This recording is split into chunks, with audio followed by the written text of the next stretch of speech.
Hello guys. तो बहुत दिन के बाद वीडियो आ रही है, लेकिन वीडियो थोड़ी सी इंपॉर्टेंट थी। बहुत सारे कमेंट्स आ रहे थे पुराने वीडियोस पे भी। इस वीडियो को बनाने का मेन मकसद ये है कि at least as a dental practitioner आपको पता होना चाहिए कौन कौन से मेडिकेशन आप इस्तेमाल कर सकते हैं। तो भाई, डेंटिस्ट कौन कौन से मेडिकेशन इस्तेमाल कर सकते हैं या नहीं कर सकते हैं, तो इसके लिए बहुत ही सारा कॉन्ट्रोवर्शियल क्वेश्चंस होते हैं। मतलब अब सबसे अलग अलग जवाब मांगोगे, अलग अलग जवाब मिलेगा। सबसे पहले स्टार्ट करते हैं एंटीबायोटिक्स से। एंटीबायोटिक्स में आपको बेसिकली आजकल जो इस्तेमाल हो रहा है वो हो रहा है क्लेवम या फिर ऑगमेंटिन। क्लेवम 625 नाम से आता है, एमोक्सिलिन और क्लोवनिक एसिड होता है उसके अंदर। ठीक है। दूसरे नंबर पे आता है ओफ्लोक्सासिन। ठीक है। ओनिडाजोल, मेट्रोनिडाजोल भी इस्तेमाल होता है कई जगहों पे। सेफेलोस्पोरिन ग्रुप्स के बहुत इस्तेमाल होते हैं इन सब चीज़ों में। तो एंटीबायोटिक्स में तो बहुत सारी चीज़ें इस्तेमाल होती हैं, तो एंटीबायोटिक आप इस्तेमाल कर सकते हैं। सेकेंड नंबर पे आता है एंटी इन्फ्लामेटरी। एंटी इन्फ्लामेटरी में आप एनसेड्स, एसिडोफेनाक, डिक्लोफेनाक नॉर्मली इस्तेमाल करते हैं। इसमें कॉमन दवाई होता है जिडोलो एसपी के नाम से, इसमें पैरासीटामोल भी होता है। और कीटोरोल डीटी हम देते हैं, कीटोरोलैक देते हैं। कई जगहों पे नीमोस्लाइड्स का भी इस्तेमाल किया जाता है। कई जगहों पे अल्ट्रासेट नाम से एक टैबलेट आता है, वो भी बहुत बेहतरीन टैबलेट है, डेंटल पेन में बहुत अच्छा काम करता है। फिर आते हैं हम लोग गैस की दवाओं पे। इसमें दो दवाई बहुत ही कॉमनली चलती है। एक चलता है आपका पेंटोपैराजोल, जो पेंटॉप 40 के नाम से आता है। दूसरा चलता है रेवापैराजोल। रेवापैराजोल बीसी रैब नाम से भी आ सकता है। कोई भी रेवापैराजोल आप इस्तेमाल कर सकते हैं, सही रहता है। ये थोड़ा सा कंट्रोवर्शियल है कि किस केस में पेंटोपैराजोल देना है, किस केस में रेवापैराजोल देना है। पैन 40 का मेन काम होता है नॉर्मली जो हमारे पेट में गैस बनती है, नॉर्मली वो पैन 40 देते हैं। कई बार हम लोग पैंटॉप डीएसआर भी देते हैं। डीएसआर में डोमपेरिडोन भी होता है। इसको वॉमिटिंग की टेंडेंसी रहती है, उसके लिए होता है। जीईआरडी की प्रॉब्लम ज़्यादा होती है, तो उन केसेस में हम पैंटॉप डीएसआर प्रेफर करते हैं। इसी प्रकार रेवापैराजोल में भी डीएसआर सेगमेंट भी आते हैं, इसको हम प्रिस्क्राइब करते हैं। फिर उसके बाद आता है मल्टीवाइटामिन सेगमेंट। मल्टीवाइटामिन सेगमेंट हम इसलिए देते हैं ताकि हमारा जो जख्म है कोई भी जल्दी हील करे। बॉडी में अगर किसी की कमी है, फॉर एग्जाम्पल कैल्शियम की कमी है, उसके कारण प्रॉब्लम हो रही है, तो हम कैल्शियम प्रिस्क्राइब करते हैं। कई बार अगर हमारे देखते हैं कि भाई एंटीऑक्सीडेंट की कमी है या फिर विटामिन सी डिफिशिएंसी हो रही है, पेशेंट को ब्लीडिंग का कम चल रहा है, तो विटामिन सी के लिम्सी नाम से टैबलेट्स आते हैं, वो प्रिस्क्राइब करते हैं। कई बार हम लोग अगर ब्लीडिंग की टेंडेंसी होती है, उसमें विटामिन बी के ब्यूकासोल टैबलेट्स आते हैं। एक जिंकोविट टैबलेट आता है, A to Z टैबलेट आता है। ये कॉमन टैबलेट्स है जो डेंटिस्ट्री में हम लोग मल्टीवाइटामिन की तरह देते हैं। कई बार हम सिरप्स भी देते हैं, इसी में सिरप्स भी आते हैं। अगर पेशेंट एबल नहीं होता है टैबलेट खाने के लिए, उनको परेशानी होती है टैबलेट से, तो हम लोग सिरप प्रिस्क्राइब करते हैं।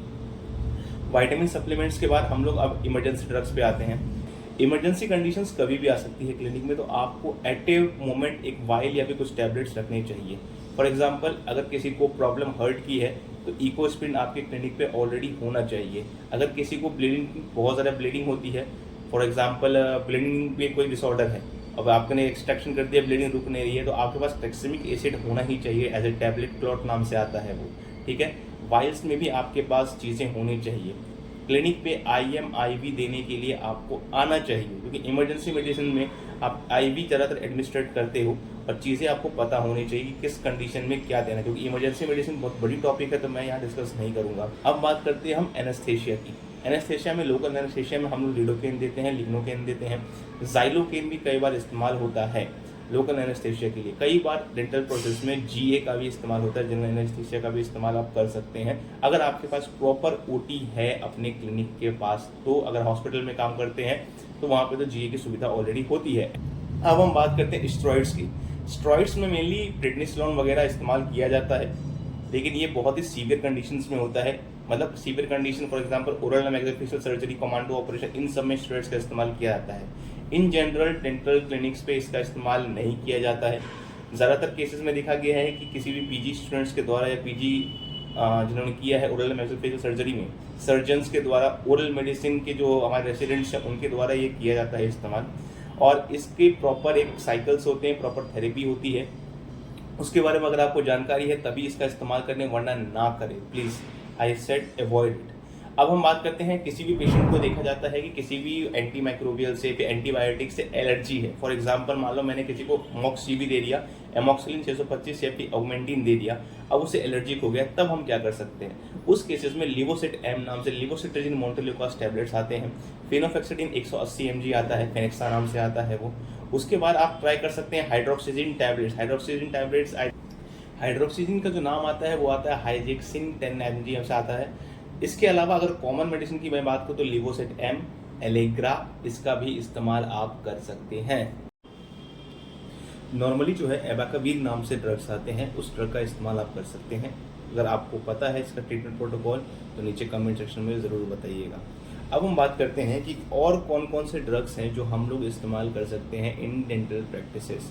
अब देखिए, डेंटल प्रैक्टिस को मैं 2 कैटेगरी में बांटूंगा। एक बांटूंगा जो सर्जिकली लोग जाते हैं, सर्जरीज वगैरह करते हैं, प्लास्टिक सर्जरीज करते हैं, मैक्सिलोफेशियल सर्जरीज करते हैं, इम्प्लांट्स करते हैं, या फिर मान लीजिए कि बहुत ही रेडिकल डायसेक्शंस हो गया, फ्रैक्चर्स हो गए। इन केसेस में आप कोई भी ड्रग्स, कैसा भी ड्रग्स इस्तेमाल कर सकते हैं, आप फ्री टू डू हैं। और अगर मान लीजिए नॉर्मल डेंटल प्रैक्टिस में है तो 4 से 5 ड्रग्स नॉर्मल डेंटल प्रैक्टिस में कॉमनली यूज़ होते हैं और उसका नाम है आपका एंटीबायोटिक्स, जो मैंने बताया है, मल्टीवाइटामिन्स हो गया, आपका एंटासिड्स हो गया, इसके बाद आपका एनसेड्स हो गया, पेन किलर्स हो गए। ये नॉर्मली इस्तेमाल किए जाते हैं। कभी भी जो मेडिकेशन की थ्योरी होती है, एज ए डॉक्टर आपको सिचुएशन के हिसाब से हैंडल करना पड़ता है। ऐसा कुछ नहीं है कि आप सी मेडिसिन इस्तेमाल कर सकते हैं, वो नहीं कर सकते, वो कर सकते हैं, ये नहीं कर सकते।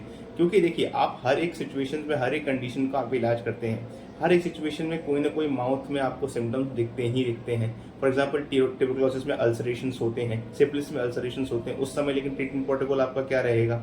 ट्यूबरकुलोसिस में जो ट्रीटमेंट प्रोटोकॉल है उसके साथ आप मिलकर काम करेंगे। लेकिन इसी हिसाब से जो होता है, सिचुएशंस होती है। फॉर एग्जाम्पल कोई पेशेंट आया है, उसको आप पेन के साथ साथ बुखार भी है तो उसके साथ हमें पैरासीटामोल देना पड़ेगा।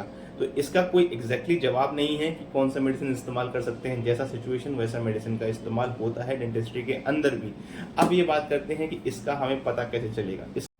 एक किताब आती है जिसको हम लोग ओरल मेडिसिन करके कहते हैं। इसके डिफरेंट राइटर्स हैं, डिफरेंट चीज़ें हैं। अनिल गोविंद राव गोम जो है, ये वाली किताबों से मैंने रेफरेंस लिया था मेनली।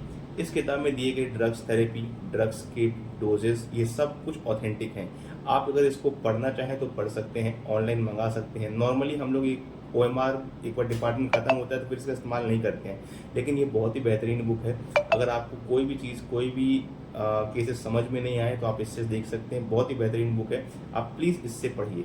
अगर आपको वीडियो से कोई भी अच्छा इन्फॉर्मेशन मिला हो या आपको वीडियो पसंद आई हो तो प्लीज़ चैनल को लाइक करिएगा, सब्सक्राइब करिएगा। अगर अभी तक नहीं किया हुआ है तो कोई बात नहीं, भविष्य में कर लीजिएगा, क्या फर्क पड़ता है।